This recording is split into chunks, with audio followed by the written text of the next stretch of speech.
সম্মানিত ভিউয়ার্স, আপনাদের সামনে যে ঘাসটি দেখানো হচ্ছে এটি মূলত সেই ইন্দোনেশিয়ান স্মার্ট নেপিয়ার ঘাস।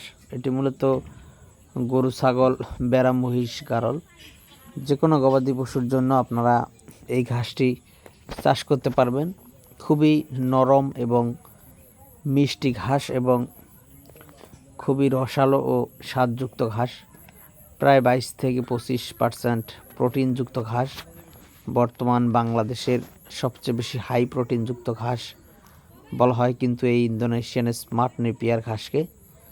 তো দর্শক শ্রোতা, আপনি চাইলে এই ইন্দোনেশিয়ান স্মার্ট নেপিয়ার ঘাসটি আপনার জমিতে লাগাতে পারেন।